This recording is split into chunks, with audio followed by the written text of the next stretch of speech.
à la pétition du 2 février 2021 adressée contre le président du Sénat.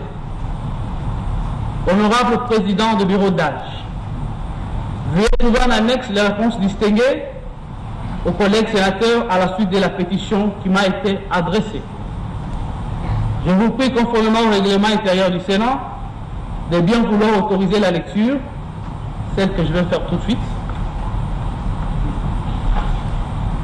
Ce sont les éléments de réponse de notre honorable président. Alexis Nkama. Chers collègues sénateurs, j'ai bien reçu les documents intitulés « Pétition en vue de votre déchéance ». J'ai bien reçu votre document. Avant d'aborder les fonds, j'aimerais m'appesantir sur la procédure suivie qui viole manifestement la Constitution et le règlement intérieur de notre Chambre. Le Sénat, vu sur son aspect de l'Assemblée plénière, ne fonctionne que lors des sessions tant ordinaires qu'extraordinaires. Les sessions ordinaires. Les sessions ordinaires se tiennent du 15 mars au 15 juin et du 15 septembre au 15 décembre, article 115, Constitution et 82 règlements intérieurs. Ils examinent les matières inscrites au début et au cours de chaque session. Elles embrassent aussi bien la production législative que les contrôles parlementaires, à ce compris les contrôles des actions du bureau.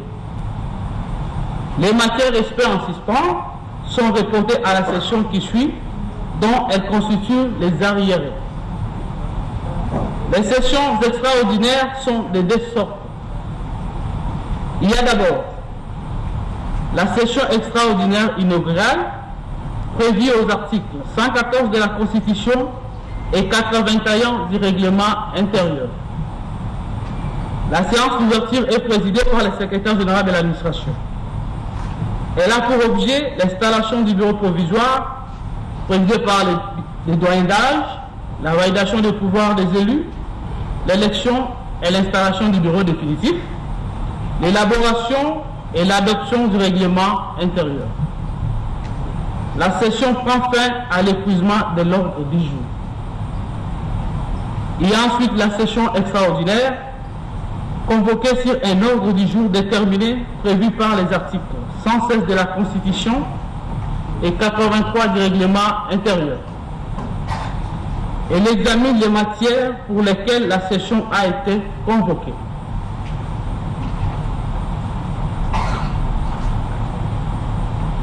Ça dirait, le peut dépasser 30 jours.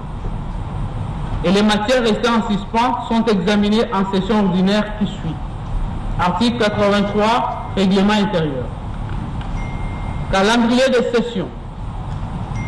Contrairement au calendrier de la session ordinaire qui est ouvert, car destiné à revoir à tout moment de la session les initiatives législatives et celles du contrôle parlementaire selon les articles 130 et 138 de la Constitution et 127, 128 et 155 et suivant du règlement intérieur, celui de la session extraordinaire inaugurale ou non est fermé et ne comprend que les matériels inscrits dans l'acte de convocation.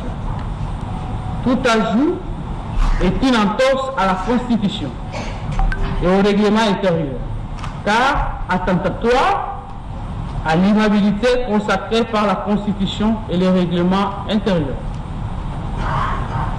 La motion de déchéance. La motion de déchéance révèle du contrôle parlementaire, même lorsqu'elle vise les membres du bureau. Elle ne s'exerce que pendant la session, soit ordinaire, soit extraordinaire, et pour cette dernière, dans la mesure où la motion est contenue dans l'ordre du jour préalablement établi avant la session. C'est en vain que l'on soutient que la motion a priorité sur les débats. Cela revient à confondre la motion en tant qu'incident de procédure et la motion en tant que mécanisme de mise en cause de la responsabilité. Seule la motion incident de procédure a priorité sur les fonds. La mention mécanisme de mise en cause de la responsabilité relève du contrôle parlementaire comme explique ci-dessus.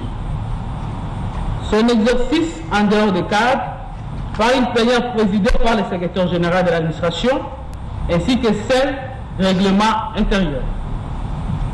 L'article 28 du règlement intérieur fait état d'une plénière présidée par les doyens d'âge.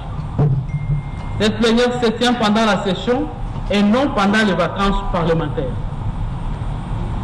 Point n'est besoin de rappeler que la session extraordinaire a été clôturée le mardi 2 février 2021. J'invite ainsi les honorables sénateurs à un sursaut de patriotisme pour faire respecter tant la Constitution que le règlement intérieur du Sénat. Quant au fond, plusieurs greffes sont articulées sous l'intitulé « Relations exécrables avec autres institutions de la République ». Il se fonde sur les faits ci-après. Avoir accusé publiquement le président de la République d'avoir violé la Constitution en décrétant l'état d'urgence sanitaire sur base de l'article 87 de la Constitution. Cette disposition stipule en effet que le président de la République déclare l'état d'urgence après consultation avec le Premier ministre et le président de deux chambres.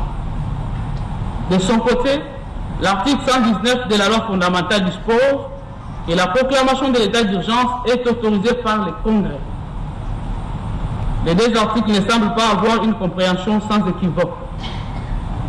En accordant ma préférence à l'article 119 en lieu et place de l'article 185, suivi par le président de la République, je ne crois pas avoir affiché une attitude irrespectueuse envers le président de la République, même si l'on était dans un régime de pensée unique.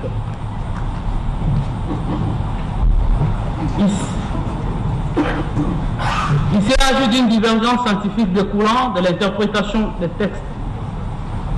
Il a fallu attendre l'arrêt de la Cour constitutionnelle qui a concilié les deux tendances en décidant que la Constitution a consacré une alternative. 2. L'absence lors de la prestation de serment des membres de la Cour constitutionnelle. En dehors des membres de la Cour, appelés à remplacer le juge Luamba qui avait démissionné, les deux autres membres ont été nommés dans des conditions critiquables. J'ai eu l'occasion d'en parler de vive voix au président de la République lors de l'audience qu'il m'avait accordée sur cette question à ma collègue de l'Assemblée nationale et à moi-même. Assister à la prestation de serment, s'analysant à cautionner l'entorse à la Constitution et à la loi organique. J'ai décliné l'invitation à me rendre à cette cérémonie. Comme au point 1, je n'ai pas accusé le président d'avoir violé la Constitution. Il n'y a aucune instance que j'ai saisie pour ce faire. Sauf dans un régime à pensée unique, une telle prise de position ne peut entramer l'anathème. Le président du Sénat représente l'institution vis-à-vis des tierces. Il n'a pas besoin de consulter la conférence de président ou la plénière pour ce faire. Aucun test ne les contraint pour le faire. Par ailleurs, en déclinant l'invitation, je n'ai invité aucun sénateur à se joindre à moi. 3. Le refus de proclamer et de poursuivre l'état d'urgence. Cette accusation ne repose sur aucun fait vérifiable. Je n'ai posé aucun acte pour m'opposer à la proclamation de l'état d'urgence qui, du reste, était proclamée avant ma prise de position sur le respect de l'article 119 de la Constitution. Il en est de même de la poursuite de l'état d'urgence, car ceux qui le savent diraient que l'avant-proposition de la loi portant prorogation de l'état d'urgence a été élaborée par mes services avant de la communiquer pour l'information à l'Assemblée nationale qui en a fait une proposition de loi. Tous les membres du bureau peuvent l'affirmer. 4. Absence de rapport de gestion à chaque session parlementaire. Certes, des sessions se sont écoulées sans que les bureaux rendent compte de la gestion. À l'heure actuelle, une commission est à pied d'œuvre pour auditer les différentes périodes. Elle couvre ainsi la lacune constatée. 5. La commission de contrôle de la gestion a été mise en place par la plénière en se conformant à la lettre du règlement intérieur. Je ne vois pas en quoi consiste la violation du règlement intérieur. 6. Les problèmes de la passation et de l'exécution des marchés de l'inspection de la salle de conférence internationale avaient été posés lors d'une session. Une commission avait été mise en place pour auditer la passation et l'exécution du marché. Les conclusions de la commission avaient été avalisées par la plénière. Il faille revenir à ce point. 7.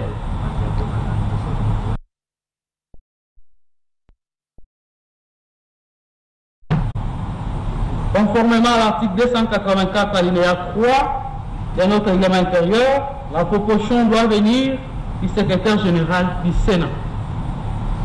8. La non-restitution à l'Assemblée plénière des activités et de la gestion du bureau pendant l'intercession. Concernant ce point, je vous renvoie au point 4 ci-dessus. 9. La révocation du chef de cabinet du premier vice-président, le professeur Gondankoy, avait, dans un discours public, soutenu un point de vue contraire à celui du Sénat, Assemblée plénière, sur l'inviolabilité du siège du Sénat et de l'Assemblée nationale. La violation du siège avait coûté la mort d'un député national. L'Assemblée nationale et le Sénat avaient vivement condamné l'action de la police. Il vous souviendrez que lors d'une plénière, il avait été recommandé au bureau de s'occuper de ces dossiers dans la mesure où l'intéressé n'est pas sénateur. Ce qui fut fait. Ayant refusé de suivre les conditions lui imposées par le bureau, ce dernier a décidé de sa révocation. Il s'est agi d'un problème d'éthique. Le Sénat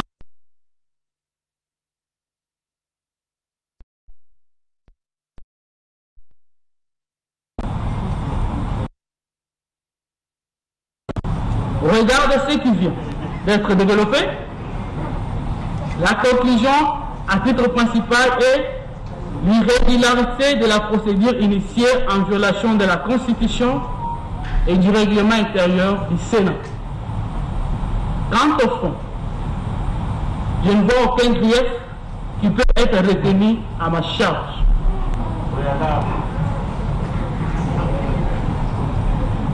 Ceci dit, considérant d'une part que la confiance n'existe plus entre un groupe de sénateurs et moi-même, et d'autre part, l'installation des bureaux d'âge désormais opérationnels, je vous remets ma démission en tant que président du Sénat. Du reste, je souhaite bonne chance à notre Chambre. Que Dieu bénisse la République démocratique du Congo. Tambou Mamba Alexis, ancien président du Sénat.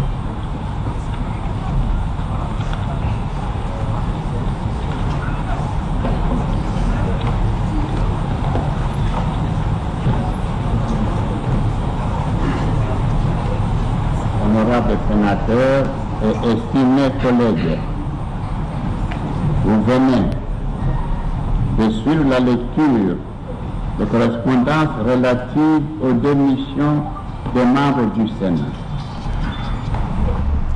Pour ceux qui ont démissionné de leurs fonctions, nous n'allons pas voter.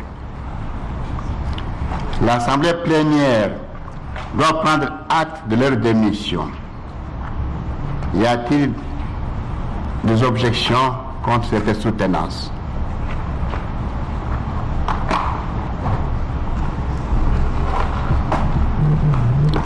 pas d'objection.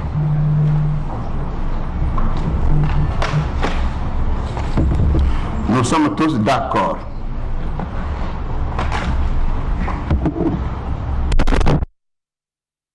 Ainsi, l'Assemblée plénière prend acte des démissions des membres du bureau de leurs fonctions.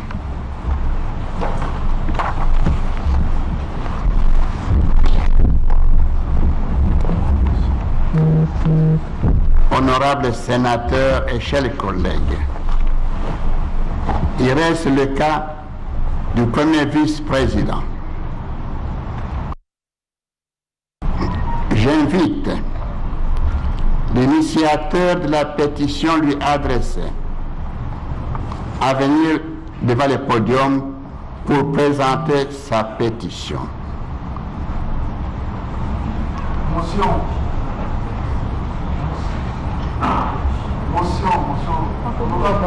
Pardon? Accordé.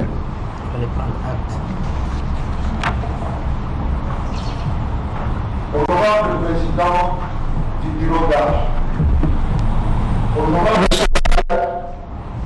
et chers collègues, conformément aux dispositions de l'article 94 alinéa 5 de notre règlement intérieur, j'ai le regret de porter à la connaissance de l'Assemblée plénière la motion incidentielle qui porte sur l'observance de la part contre le premier vice-président du Sénat, honorable Sami Badibanga Ntita. Les règles de l'art quant à l'obtention des signatures, il s'agit du doublon des signatures clairement remarquées sur les différentes pages non numérotées où les noms de 5 collègues reviennent 2 fois sur l'ensemble des signataires. Ce sont les noms des honorables suivants. Honorable Katakingoï Gabriel, honorable Etumba Boyengo Tristan, honorable Mangiati Bifulu Aimé Patience, honorable Oueka Ukaba Pierrot, honorable Mirubo Mugorozi Stéphane, honorable président du bureau d'âge, honorable sénateur et chers collègues, nous nous posons la question pourquoi ces doublons et dans quelle intention. Je suis quelque peu surpris que la pétition contre le premier président, honorable Sami Badibanga Ntita, a été initiée en date du 02/2021. Et nous constatons curieusement la signature de l'honorable Kester, qui d'ailleurs depuis un certain temps ne se laisse pas voir au sein de l'hémicycle. Honorable président du bureau d'âge, honorable sénateur et chers collègues, compte tenu du caractère éminemment national de cette séance et dans le strict respect de l'intégrité républicaine qui a toujours caractérisé la Chambre haute, je vous convie d'en tirer des conséquences juridico-politiques. Je vous remercie.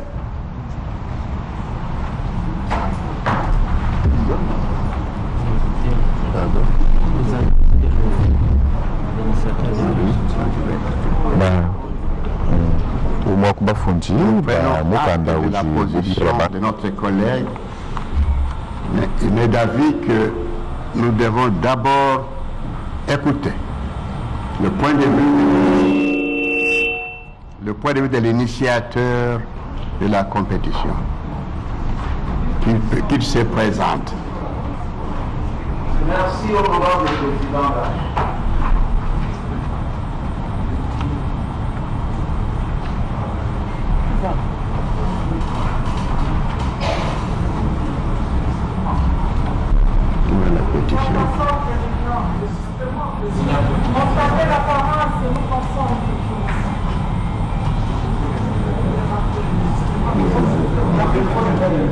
okutani ya babongisi mibeko bozali kosalema awa ndako ya Makita au palais du peuple topesana bino mingi mpenza bokutani yango ya lelo. Honorable Président, vous avez posé la question à la salle.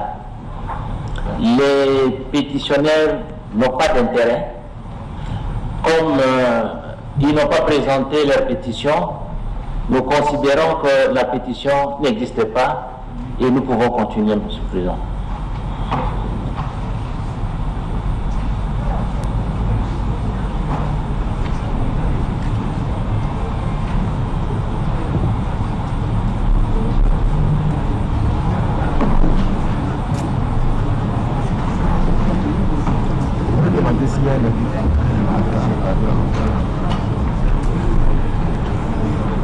Pouvez-nous considérer que les membres de la pétition ne sont pas là? Personne ne se présente. Oui. Collègue Bikeng. Merci beaucoup, Honorable Président. Et je pense que la démarche qui est celle de nos collègues qui ont signé ce document était dans le sens de voir le premier vice-président s'expliquer sur les griefs qui sont formulés dans cette pétition. Nos collègues, ce qui est vrai, ils avaient intérêt à venir aujourd'hui à cette plénière. Le fait de ne pas venir, pour certains d'entre eux, parce qu'il y en a quand même d'autres qui sont dans la salle, cela voudrait dire qu'ils n'ont plus d'intérêt. Il n'y a pas d'action sans intérêt. Et dans le cas de l'espèce, nous pouvons rejeter cette pétition.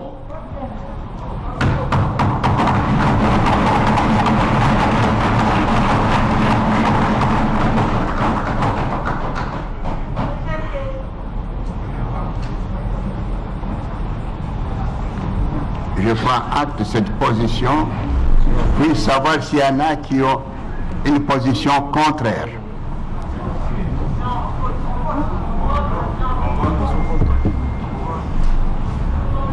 Dans ce cas-là,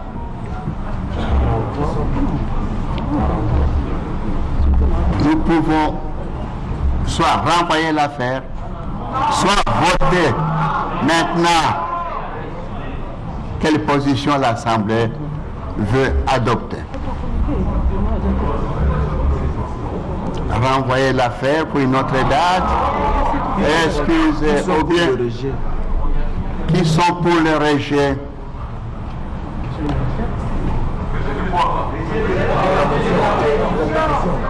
Le rejet de la pétition.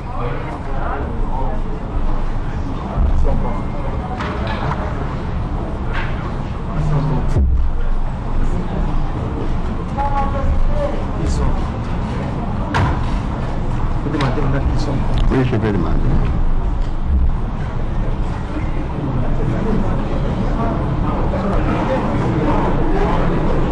Ils sont contre le rejet.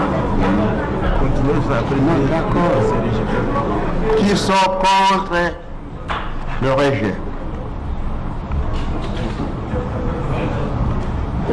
La motion de rejet.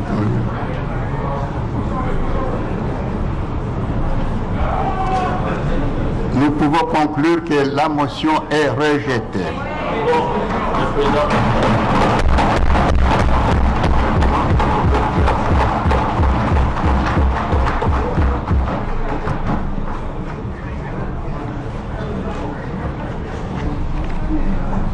Honorables sénateurs et chers collègues, nous voici arrivés au terme de nos travaux relatifs à la délibération sur les pétitions adressées aux membres du bureau en vue de leur déchéance.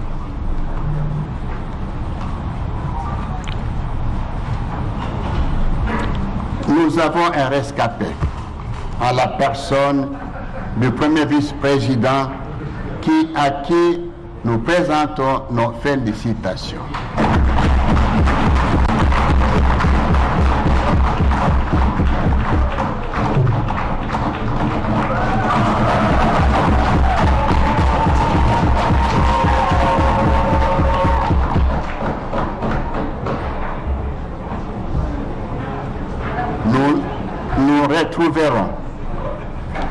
la semaine prochaine pour la suite de nos travaux.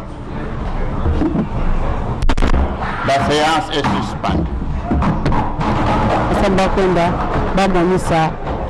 Kikuma Sami Badibanga batezana kukatulandi hata mtu Yesu kuvanda kave Sami Badibanga mekuzandimama na kulandikisa mtoto kubieka na kiti manda kiufumu.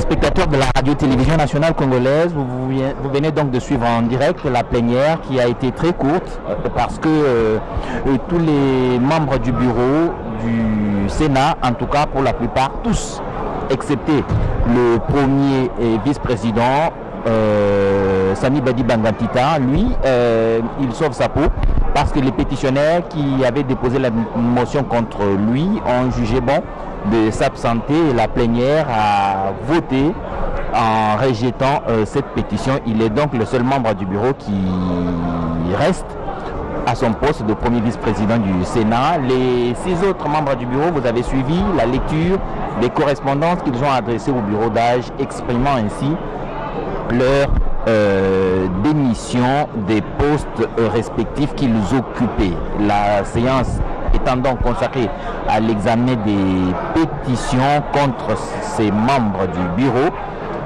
ces démissions rendent donc inutile cet examen et les urnes et les isoloirs qui avaient été placés pour le besoin de la cause sont donc sans objet inutile et le président du bureau d'âge a donc renvoyé les sénateurs en suspendant la séance